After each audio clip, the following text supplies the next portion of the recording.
When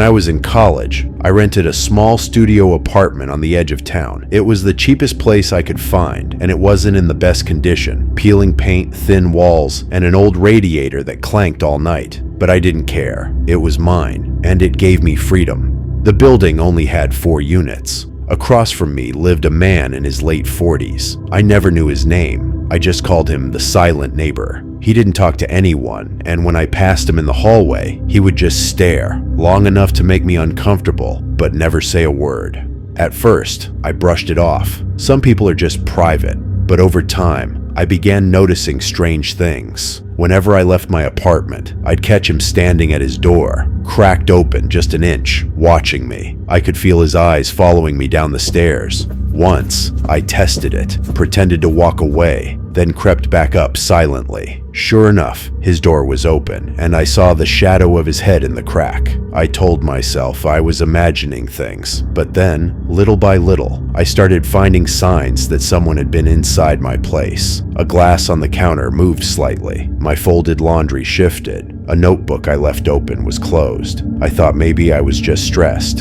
until one night. It was around 2 a.m. I was studying, my desk facing the wall. The only sound was the soft hum of my laptop. Then, I heard it, a faint floorboard creak behind me. I froze, the kind of freeze where your body knows something is wrong before your brain catches up. Slowly, I turned my head toward the bathroom doorway.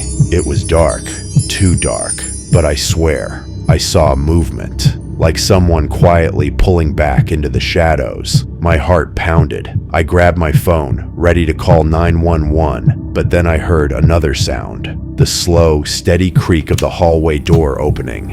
I sprinted into the hall, flicking on the lights. The door was half open. The lock, one I always latched, was undone. I ran to the landlord the next day, but he brushed it off. Said maybe I forgot to lock it. Maybe the wind shifted it open. But I knew better. 2 nights later, it happened again. This time, I was ready. I pretended to sleep, phone in hand, waiting. Around 3 a.m., I heard the doorknob quietly jiggle. Then the door creaked open. I turned just in time to see him, my neighbor, standing in my dark doorway, head tilted, watching me. I shouted, leapt from the bed, and he bolted, slamming the door behind him. I called the police, but when they searched his apartment, it was spotless. Too spotless. No furniture, no bed, nothing but a single chair facing the wall. The landlord told me the man had moved out overnight. No notice, no forwarding address, just gone. I moved out a week later, but even now, I can't sleep unless I've checked the locks at least 3 times, because I'll never forget that image. His silhouette just standing there quietly watching me in the dark.